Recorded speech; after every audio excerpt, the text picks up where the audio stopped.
Man, that was so hard. What do you think caused that particular hill to be so hard, sis? I heard a story about a brother and sister who one afternoon decided they wanted to try riding this funny looking bike. This bike was called a tandem bike. Now, if you don't know what a tandem bike is, it's essentially where you take two bikes and you slam them together.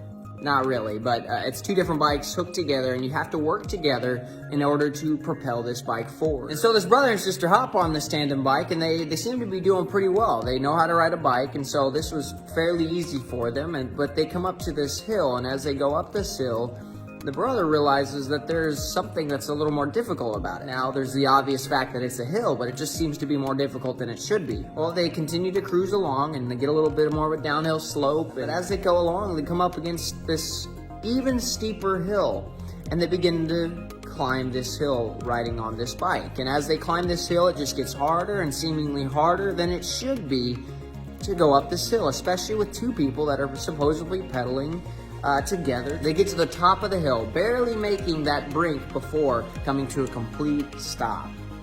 And the brother looks back at the sister and states, "Man, that was so hard.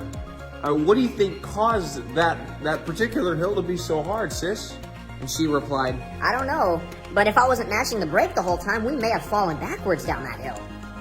So often, we as children of God, we as people who are brothers and sisters in Christ, try to work together, but find ourselves merely mashing the brake to God's progress. And I don't know what you're going through. I don't know how this could speak to you, but let me bring you back to a roadmap that is found in 2 Chronicles chapter 7 and verse 14, where God lists out some prerequisites to a blessing, where God lists out some things that he calls us as his children to do when we want to move forward. And I believe this is some foundational stuff that we need to have in place. Not something that is like high level boss stuff, but something that every single one of us can have in place to find progress for the gospel and the spreading of it and the ministries that God has given each of us to maintain in our lives. Whether that means we're working together with other people or whether it's something we're doing individually.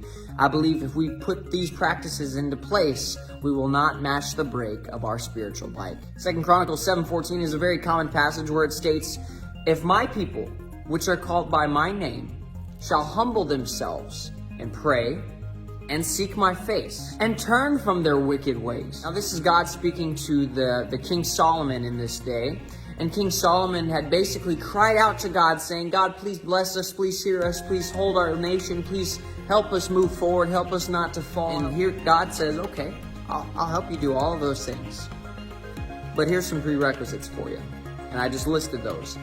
And here's God's reply if we as God's people are to follow after God. "Then I will hear from heaven, and I will forgive their sin, and I will heal their land." And moving forward is only found when we drop some of the weight that, as Paul puts it in the New Testament, so doth easily beset us. Are you smashing the brake to a spiritual bicycle that needs to be moving forward, that you need to be working together, but in your own mind you think you're helping out, but in all reality there's some pride or there's some sin that you're holding close to your heart that is only stepping on the brake when we need to be moving up this hill all together and in unity? What could you give over to God wholeheartedly today?